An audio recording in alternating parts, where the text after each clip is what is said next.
Assalamualaikum warahmatullahi wabarakatuh. Pada kesempatan ini kami akan memaparkan materi mengenai biofertilizer mikroorganisme tanah sebagai solusi peningkatan kesuburan lahan pertanian berkelanjutan. Ini next.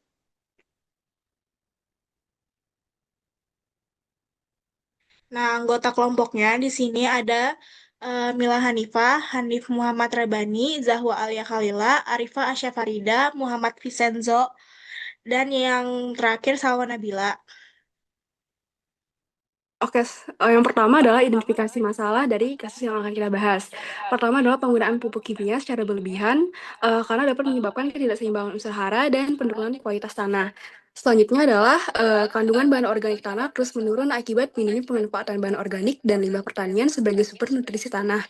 Terus yang ketiga, populasi mikroorganisme tanah seperti bakteri dan fungi berkurang akibat penggunaan pupuk serta pestisida kimia secara intensif.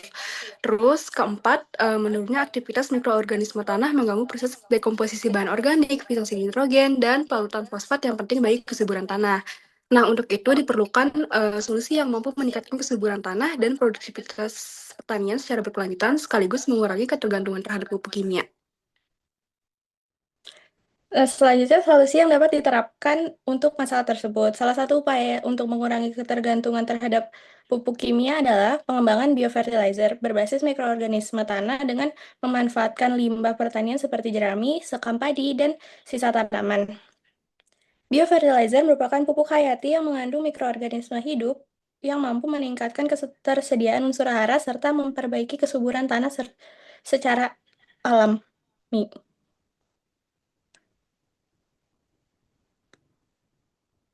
Kemudian poin selanjutnya itu adalah mikroorganisme yang digunakan.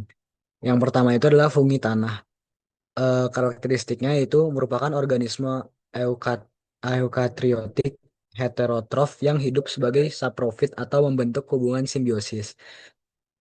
Kemudian ada fungsinya yaitu berperan penting sebagai dekomposer yang menguraikan senyawa kompleks seperti selulosa dan lignin dari bahan organik mati. Yang terakhir yaitu simbiosisnya, membentuk asosiasi mikoriza dengan akar tanaman guna membantu mengoptimalkan penyerapan air dan unsur hara di dalam tanah. Kemudian kemudian yang kedua yaitu bakteri tanah. Karakteristiknya yaitu kelompok mikroorganisme yang paling melimpah di dalam tanah, di mana populasi yang tinggi mencerminkan tanah yang aktif secara biologis. Kemudian fungsinya yaitu menggerakkan transformasi unsur hara melalui siklus nutrisi yang penting seperti karbon, nitrogen, dan fosfor. Kemudian ada kemampuan khususnya yaitu mampu melakukan fiksasi nitrogen bebas dari udara dan melakukan pelarutan fosfat agar dapat diserap oleh tanaman. Nah, selanjutnya adalah peran mikroorganisme.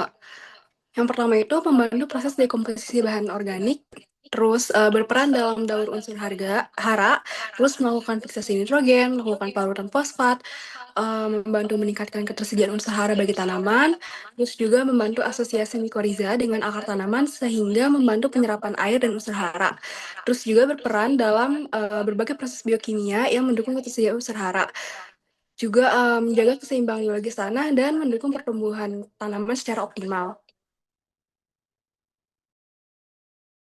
Kemudian ada mekanisme kerjanya, yaitu ada mekanisme kerja fungi, yaitu menghancurkan sampah organik. Fungi, fungi bekerja sebagai pembongkar alami yang menguraikan sisa-sisa tanaman atau makhluk hidup yang mati. Senyawa kompleks seperti selulosa dan lignin menjadi makanan bagi tanah.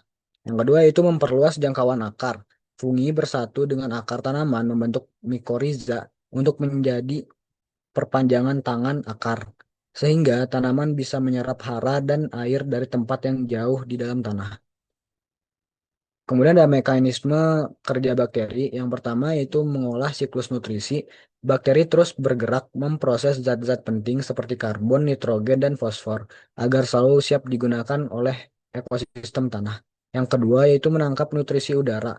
Bakteri mengikat nitrogen bebas dari udara bebas dan mengubahnya menjadi bentuk pupuk yang bisa diserap oleh tanaman. Yang ketiga, mencairkan makanan keras. Bakteri melarutkan kandungan fosfat yang awalnya mengeras di dalam tanah agar mencair dan bisa disedot oleh akar. Yang terakhir yaitu merangsang pertumbuhan. Bakteri memproduksi zat alami yang memicu sel-sel tanaman agar tumbuh lebih cepat dan besar. Berikutnya kita lanjut ke penerapannya. Yang pertama, peralihan ke pupuk hayati.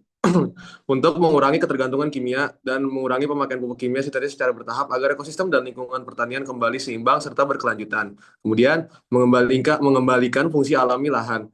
Mulai beralih menggunakan pupuk hayati atau biofertilizer berbasis mikroorganisme fungi dan bakteri untuk memulihkan kesuburan lahan pertanian yang sempat rusak. Dan kemudian ada pemanfaatan limbah sekitar. Yang pertama, bahan baku alternatif guna untuk mengkaji dan memanfaatkan limbah pertanian yang ada di sekitar lahan sebagai media pendukung untuk mengembangkan pupuk hayati. Kemudian ada solusi ganda. Selain sukses menyuburkan kembali tanah dan mengoptimalkan tanaman, cara ini juga membantu mengolah sampah sisa pertanian agar tidak menumpuk sia-sia. Baik, kemudian ada potensi biofertilizer ini. Dalam bidang teknik pertanian, pengembangan biofertilizer memiliki potensi besar untuk mendukung pengolahan limbah dan pertanian yang lebih ramah lingkungan.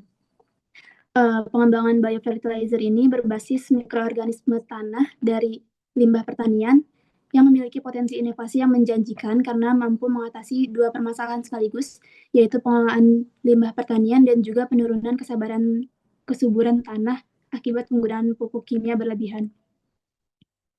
Dengan memanfaatkan mikroorganisme bermanfaat seperti bakteri dan fungi, biofertilizer dapat meningkatkan ketersediaan unsur hara secara alami, memperbaiki kualitas tanah, serta mendukung pertumbuhan tanah. Inovasi ini juga berpotensi menciptakan sistem pertanian yang lebih berkelanjutan, ekonomis, dan juga ramah lingkungan.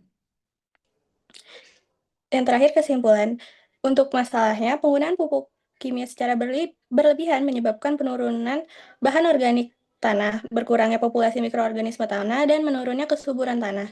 Kondisi ini mengganggu keseimbangan unsur hara, menghambat pertumbuhan tanah, menurunkan produktivitas pertanian, serta menimbulkan pencemaran lingkungan dan kerusakan ekosistem.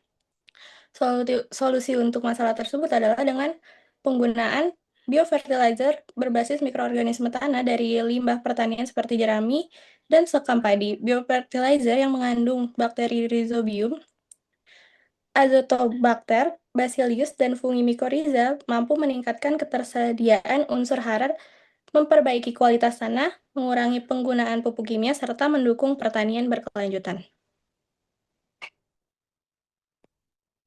Demikian pemaparan materi yang dapat kami sampaikan. Mohon maaf apabila terdapat kekurangan maupun kesalahan dalam penyampaian. Wassalamualaikum warahmatullahi wabarakatuh.